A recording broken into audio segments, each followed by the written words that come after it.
Em tempos de corrida eleitoral, em que os ânimos estão muitíssimo acirrados, as pessoas brigando entre si, as pessoas querendo defender os seus direitos e os seus pontos de vista, nada mais leve e divertido do que começarmos a falar sobre política, mas na astrologia védica. Você sabia que os corpos celestes, os planetas da astrologia védica, eles têm relacionamentos entre si, são amigos, inimigos, fazem fofoca, fazem intriga um com o outro? Pois bem, essa parte divertida da astrologia védica é o que eu vou abordar agora. Então, se você quiser aprender, inclusive, como esses relacionamentos impactam o seu equilíbrio, fica comigo até o final desse vídeo que eu vou te explicar. Mas antes, se você não me conhece, se você não sabe nada de astrologia védica, se você chegou aqui agora, eu vou me apresentar. Meu nome é Renata Neme, eu sou astróloga védica e a minha missão é levar homens e mulheres ao caminho do autoconhecimento e do equilíbrio através dos ensinamentos milenares da astrologia védica. Então vamos lá, não percamos tempo, porque hoje a aula é muito recheada de mitos, de histórias, para que a gente consiga entender o sentido por trás desses mitos. Então vamos lá. Como eu havia falado antes, a astrologia védica, ela usa a mitologia que vem lá dos Vedas, lá daquela tradição que antecede o estado indiano. Os Vedas são aqueles livros, entre aspas, porque eles não eram escritos, eles eram apenas um conjunto de ensinamentos replicados oralmente, e eram livros que traziam muitos ensinamentos relacionados ao autoconhecimento, à natureza humana e também às leis de causa e efeito, as leis do karma. Então, os dois assuntos mais falados nos Vedas, mais tratados nos Vedas, são exatamente esses dois: autoconhecimento e karma. Imagina esses dois aspectos que parecem alguma coisa muito curtinha, que são explanados exaustivamente, inclusive trazendo esses mitos, que trazem para nós uma forma leve e lúdica de aprendizado. Através da mitologia, nós aprendemos pelos símbolos muito daquilo que os Vedas querem nos trazer. Então vamos lá. Como eu havia dito, os planetas, os corpos celestes, eles são, dentro da mitologia, como personagens, como pessoas que têm características próprias, têm temperamentos próprios e por isso possuem afinidades ou não com os outros. Existem os grupinhos ali que vão se formando e é muito importante que a gente aprenda isso para entender o que os corpos celestes estão fazendo no nosso mapa. A partir do momento em que eles estão juntos no mapa, eles falam também, eles revelam muito da nossa natureza, revelam muito daquilo que a gente é, daquilo que a gente veio fazer aqui.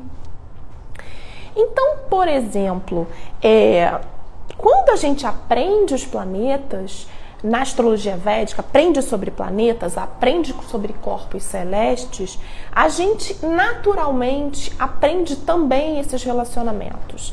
As amizades, as inimizades e também os relacionamentos neutros, aqueles, né, que não fazem nenhum tipo de diferença. As pessoas, ou seja, esses corpos celestes, eles meramente se respeitam, sem ter nenhum tipo de amizade ou sem nutrir nenhum tipo de ódio pelo outro.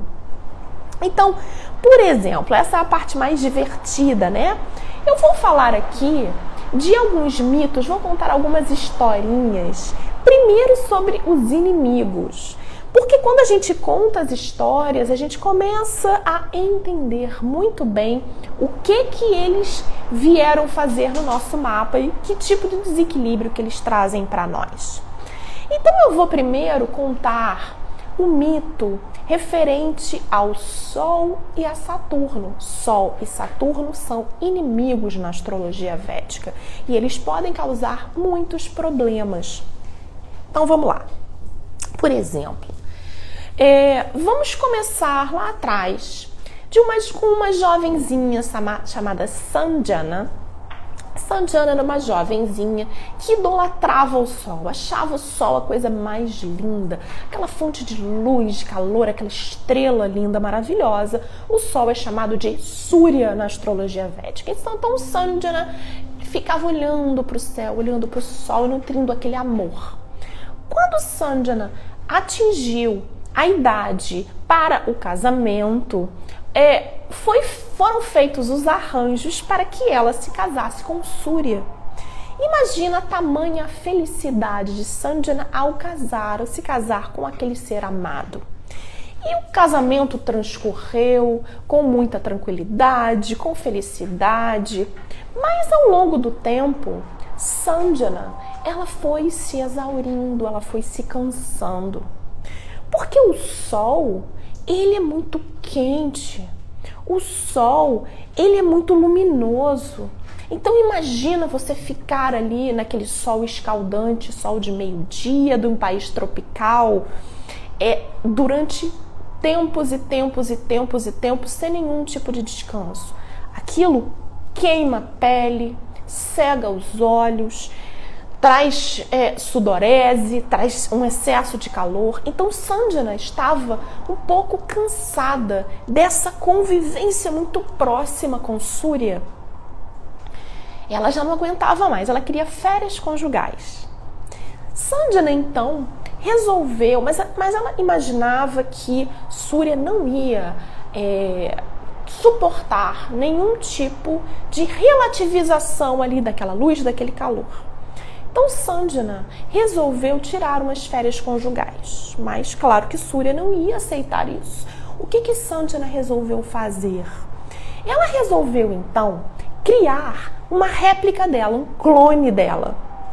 Esse clone foi criado a partir da sua sombra e por isso esse clone foi chamado de Chaya.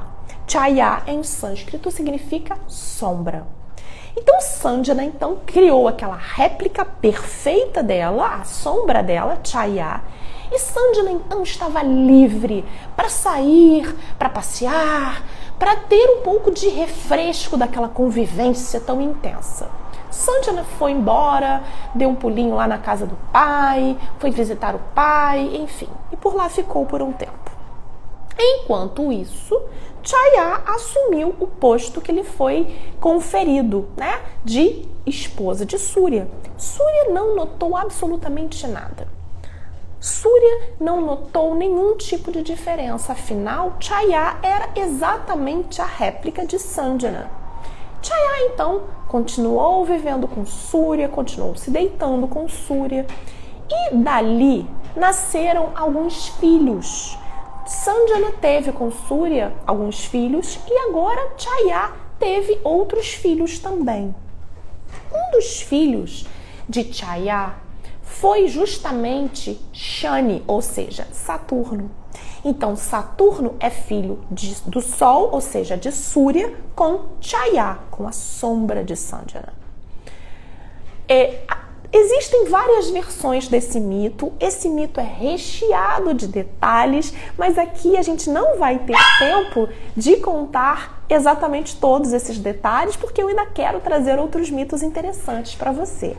Mas o que eu quero é que você consiga entender o símbolo e por isso as lições por trás daquele símbolo.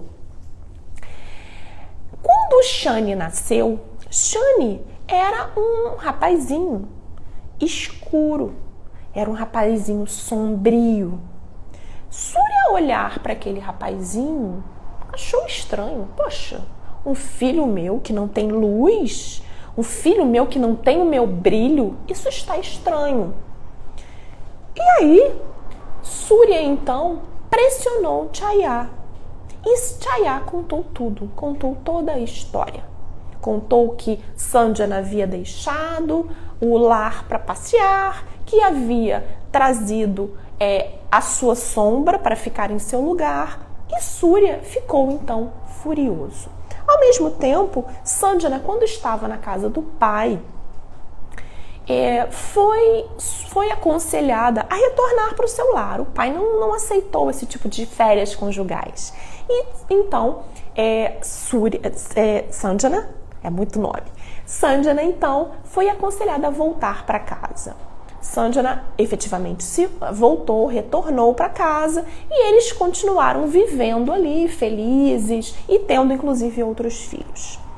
Mas imagina, então, como que foi a reação de Surya em relação a Chaya? Ele passou a rejeitar Chaya. Afinal de contas, Chaya não era sua esposa. Chaya era uma farsa. Então, ele passou a deixar Chaya, claro, deixou Chaya ali no seu reino, junto com os seus filhos e principalmente com Shani. E Shani se sentia revoltado com o pai, porque o pai não tratou bem a sua mãe e também não tratou bem. Ele se sentiu rejeitado. Então, tanto a sua mãe, Chaya, quanto ele, Shani, foram rejeitados por Surya. Então, Shani passou a nutrir um ódio profundo pelo pai. Isso já mostra, por exemplo, quando uma pessoa possui Saturno e o Sol juntos no mapa. Normalmente, essa pessoa, ela tem alguma questão com o pai. Ela se rebela contra a autoridade do pai, ela não respeita muito a autoridade do pai e, principalmente, ela não aprecia a forma como o pai trata a mãe. Normalmente, essa pessoa, ela toma as dores de sua mãe contra o seu pai. Isso é 100% de chance. Quando você tem Shani e Surya juntos no mapa, ou seja, quando você tem Sol e Saturno juntos no mapa, no mesmo signo, na mesma casa, existem grandes chances de você ter esse tipo de comportamento. Mas vai depender também do signo em que estão.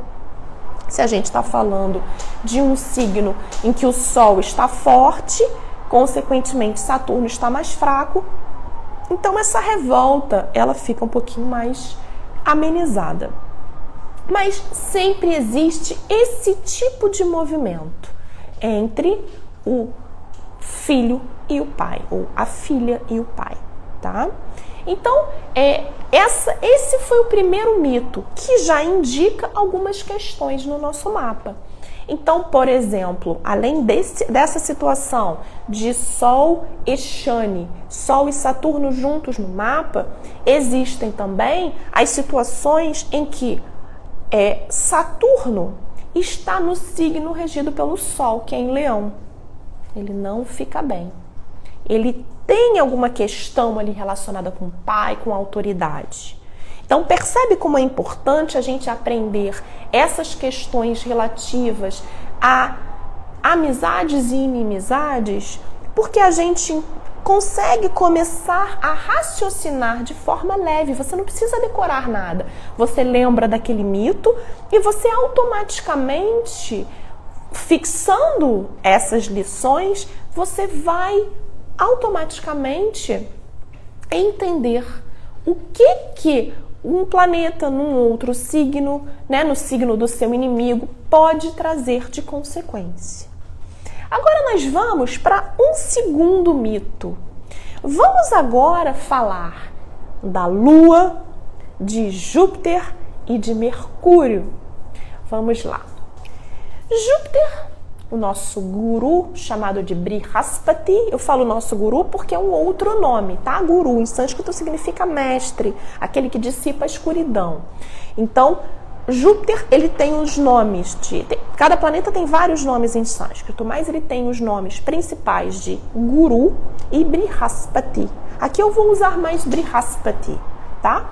Mas, então, Júpiter era o Brihaspati, é um mestre dos deuses, né? O guru dos deuses, chamado de Devas, tá? Dos seres de luz. E ele era casado com Tara. Tara, em sânscrito, significa estrela.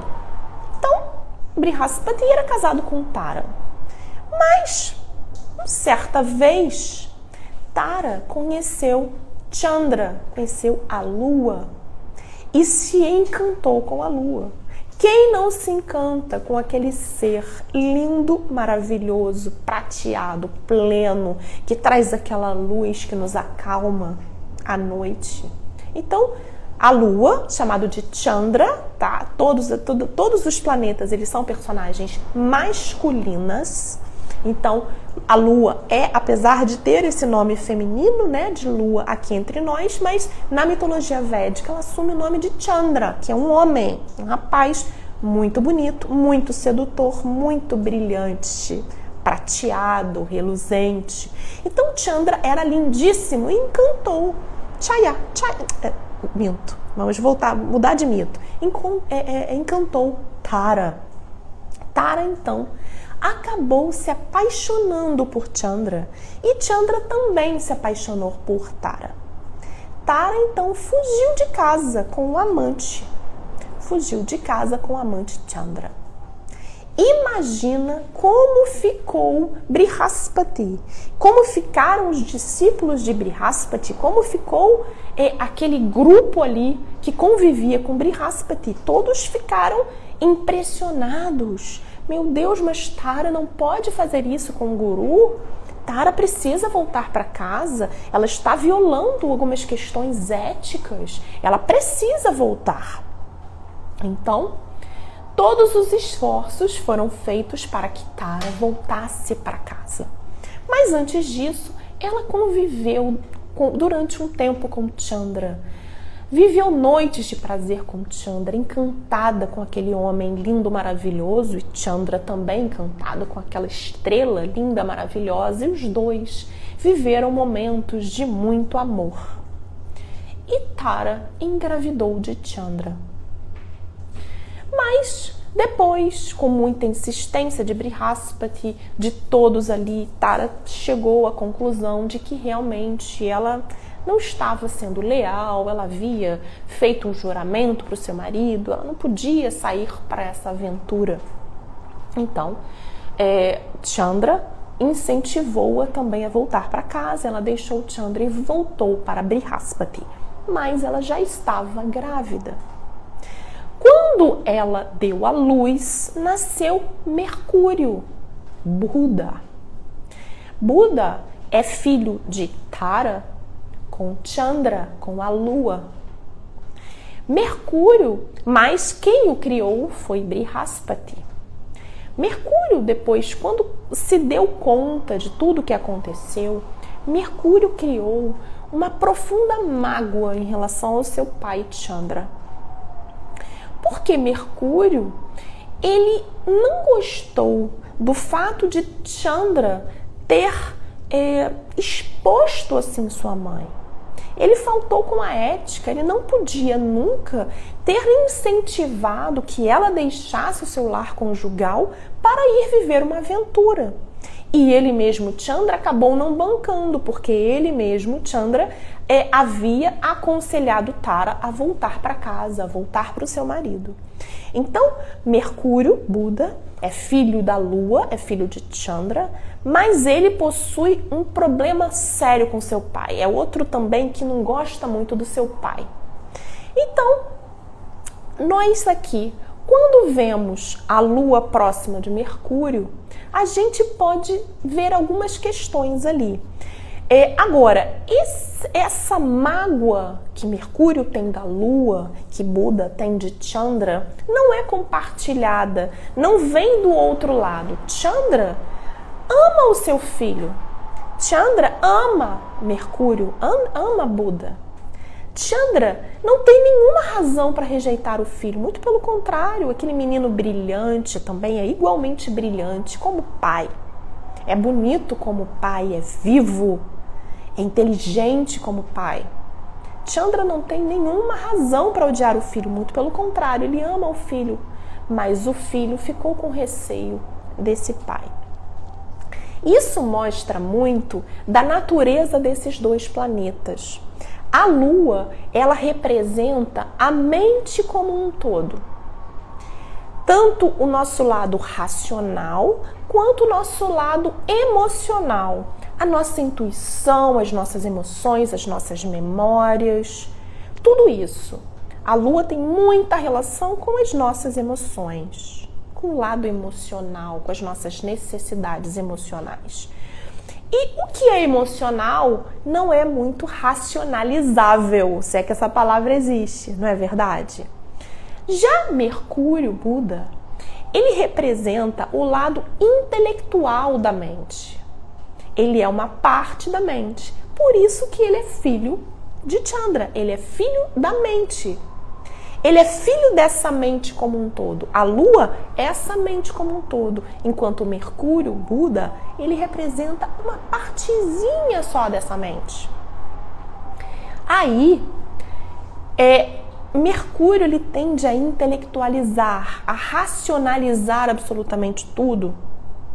Por isso, ele não aceita determinadas situações ligadas ao emocional, ligadas à intuição. Então, quando você tem a Lua em algum signo regido por Mercúrio, ou seja, Gêmeos, Virgem, as chances são de que a sua mente ela tende a ser muito racional. Ela tenta entender as emoções, alguns processos. Ela tende a querer racionalizar absolutamente tudo. E isso acaba trazendo uma interrupção, por exemplo, nos seus processos intuitivos. Acaba atrapalhando muito do fluir das suas emoções também. Então, é algo que a gente deve prestar atenção. Por outro lado, Brihaspati, ele tem alguns problemas com a Lua, obviamente, né? Porque a Lua roubou, entre aspas, a sua esposa. Então, Brihaspati tem uma rivalidadezinha com a Lua, com Chandra. Não gosta muito. Eles têm ali alguma relação tensa entre os dois. Mas o principal que eu queria trazer para você em relação a Mercúrio e a Lua, que tem essa relação aí complexa, relação difícil. E agora eu vou trazer um terceiro mito ligado também à inimizade. Dessa vez entre Júpiter e Vênus, os dois grandes benéficos da astrologia védica. O que acontece? Brihaspati era filho de um grande guru, de um grande mestre. Vênus, que é chamado de Shukra, Shukracharya, Vênus era amigo e aluno desse mestre. Era aluno do pai de Brihaspati, do pai de Júpiter. Era um aluno absolutamente brilhante. Era muito bom aluno. Existiam outros alunos, mas ele era o preferido do seu mestre, porque ele era muito bom aluno. Ele sabia muito, ele tinha muito conhecimento. Mas chegou um momento em que os devas, eles precisavam de um guru, eles precisavam de um mestre. Os devas eram os deuses, os seres de luz. Eles precisavam de um mestre. E aí, então, quem seria o escolhido? Shukra, ou Vênus, que era muito bom aluno, que era meio que o preferido do professor, ele não se sentia assim tão bem quisto pelo professor. Ele tinha um ressentimento, porque ele achava que o seu professor beneficiava o próprio filho, que era Brihaspati. Vênus e Júpiter eram colegas de turma, mas pelo fato de Júpiter ser filho do professor, Vênus achava que, de certa forma, Júpiter estava sendo beneficiado. Então ele tinha uma dorzinha de cotovelo. Essa dorzinha de cotovelo atingiu seu ápice quando houve essa escolha pelo guru dos devas, guru dos deuses. Quem merecia o posto, sem dúvida nenhuma, era Vênus, era Shukra. mas quem acabou vencendo a competição foi Júpiter ou Brihaspati. Isso causou uma revolta muito profunda em Shukra, em Vênus, que resolveu abandonar tudo. Ele abandonou seu mestre, ele trocou de mestre, e ele então soube que os asuras, ou seja, os seres sem luz, que às vezes aqui a gente erroneamente traduz como demônios, mas não é bem assim, são seres sem luz. Os seres sem luz, os asuras, também estavam procurando por um mestre. E aí, em vingança, ele resolveu se candidatar ao posto. E foi muito bem-vindo, afinal de contas, ele era muito sábio, ele sabia muito, tinha muito conhecimento. E Vênus, então, ou seja, Shukra, assumiu essa posição de guru dos asuras, guru dos seres sem luz ou dos demônios. Existe, então, uma rivalidade muito profunda entre Shukra, Vênus e Júpiter, Brihaspati, ou Guru. Existe essa profunda rivalidade, que acabou por dividir os corpos celestes em dois grupos. O que acontece? Existem alguns inimigos de Brihaspati que se tornam, então, amigos de Shukra. Os inimigos de Júpiter se tornam amigos de Shukra. E a mesma coisa acontece ao revés. Os inimigos de Shukra, eles se tornam amigos de Júpiter. Então existe aí uma divisão entre dois grandes grupos. O que acontece então quando Vênus está num signo regido por Júpiter? Ela tem algumas questões ali. Agora, o pior acontece quando Júpiter está nos signos regidos por Vênus. É pior. Por quê? Mal ou bem, Vênus, quando entra no signo regido por Júpiter, ela consegue captar o conhecimento de Júpiter também. É como se Vênus, que foi aluna do pai de Júpiter, do mestre de Júpiter, lembrasse de todo aquele conhecimento. Então Vênus acaba se beneficiando. Não é à toa que Vênus, quando está, por exemplo, em Peixes, que é um signo regido por Júpiter na astrologia védica, ela fica em sua melhor forma, exaltada.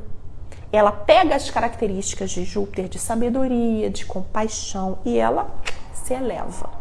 Agora, o contrário não acontece. Quando Júpiter está num signo de Vênus, regida por Vênus, Touro, Libra, Júpiter se sente hostilizado. Ele se sente totalmente intruso, porque ele não conhece aquele grupo ali. Ele se sente mal. Vênus andou flertando com o conhecimento que Júpiter tem. Agora, Júpiter não conhece bem onde Vênus vive. Não tem nenhum tipo de convivência ali, porque Vênus passou a viver entre os asuras, entre os seres sem luz. Então existe aí um problema. Quando Júpiter está em Touro, em Libra, Júpiter ele está restrito. Ele não atinge a sua maior potencialidade. Pelo contrário, fica meio restrito, tá? Fica restrito a alguns temas relacionados a Vênus, que são ligados à prosperidade, a desejos, a bens materiais. E Júpiter, ele se eleva além disso. Bom, e aí, como a gente está falando de asuras, aí eu vou falar também de outra questão ligada às amizades. Eu já falei das inimizades, já falei dessa divisão entre dois grupos. E aí a gente há de lembrar de Rahu e Ketu, que são a cabeça e a cauda da serpente, que são duas partes de um mesmo corpo de um asura, ou seja, de um ser sem luz, de um demônio. Rahu e Ketu são considerados demônios, asuras, seres sem luz, que causam muito rebuliço na nossa vida. Ou, melhor dizendo, eles mostram algumas questões aí muito emblemáticas que nós ainda não conseguimos resolver, alguns nós kármicos. Vênus é o mestre dos asuras, Shukra é o guru dos asuras, dos demônios. Então, Vênus fica muito bem ali na companhia de Rahu e Ketu. Rahu e Ketu, por sua vez, quando estão, principalmente Rahu, né? Quando está em signos regidos por Vênus, Rahu se apazigua. É como se Vênus tivesse uma autoridade sobre Rahu. E Rahu, então, se curva diante do seu mestre. Aquele efeito maléfico que Rahu causa, ele é atenuado, porque ele se curva diante do seu mestre, diante do seu professor. Então, Vênus é amigo de Rahu e Ketu, principalmente de Rahu, tá? Por que eu tô tirando o Ketu da jogada? Porque Ketu, ele traz uma energia mais espiritual de alguém que não quer estar aqui na Terra. Então, ele tem uma outra característica, que é uma característica mais espiritual. E a gente tem muitos problemas, principalmente com Rahu, com os trânsitos de Rahu, os períodos de Rahu, mais do que Ketu. Ketu também traz problemas, mas Rahu é que deve ser mais considerado como alguém que causa algumas questões aí que a gente precisa enfrentar na nossa vida. E eu falei dos inimigos, eu falei dos amigos, e há aqueles relacionamentos neutros também, como, por exemplo, Shani, Saturno e Brihaspati, Júpiter. Eles têm um relacionamento neutro entre si, eles se respeitam. Eles não são amigos, mas também não são inimigos, eles têm um respeito mútuo, eles têm uma natureza de um relacionamento neutro entre si. E aí, então, depois de a gente aprender um pouco desses relacionamentos, desses mitos e guardar na nossa mente também, como é que a gente pode, na prática, identificar esses problemas na nossa vida? Como eu já adiantei antes, mas eu volto a dizer. Quando os dois planetas inimigos estão juntos, a gente pode identificar alguns conflitos naquela área em especial. A gente vê o signo, a gente vê a casa e a gente vê que a casa que representa os assuntos da nossa vida, ela pode trazer algumas questões. Então a gente tem, por exemplo, Sol e Saturno num determinado signo, a gente tem algumas questões ligadas à autoridade, ao pai, como eu já falei antes. Uma outra situação é o aspecto, ou seja, vou explicar. Os planetas, eles têm olhos, tá? À exceção de Ketu, então Ketu está fora dessa lista, mas todos os planetas, eles como têm corpos, né? E eles são equiparados a personagens, a pessoas, eles têm corpo e eles têm olhos. Então, eles olham uns para os outros. Se eu olho para um amigo, eu vou olhar com admiração, eu vou olhar com amor, eu vou olhar com compaixão, eu vou querer ajudar aquele amigo, não é verdade? Se eu olho para algum rival, uma pessoa com quem eu não tenho bom relacionamento, a energia do meu olhar é completamente diferente. Eu vou olhar com raiva, eu vou olhar com ressentimento, com mágoa. Eu não vou ter nenhum tipo de energia para ajudar aquela pessoa. Se eu estou olhando para alguém que não me diz respeito, eu vou olhar, vou desviar o olhar e não vou ter nenhum tipo de empatia ou de antipatia com aquela outra pessoa. Os planetas são assim. Os planetas, eles têm esse olhar, que é chamado de drishti. Drishti também é traduzido na astrologia védica como aspecto. Então, eles aspectam uns aos outros, eles olham uns para os outros. E dependendo da natureza desse relacionamento, o olhar vai ter um tipo de energia.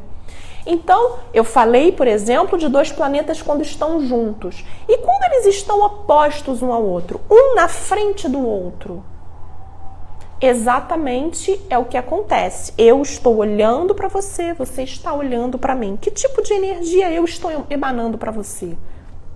Que tipo de energia você está emanando para mim? Então, isso é o aspecto.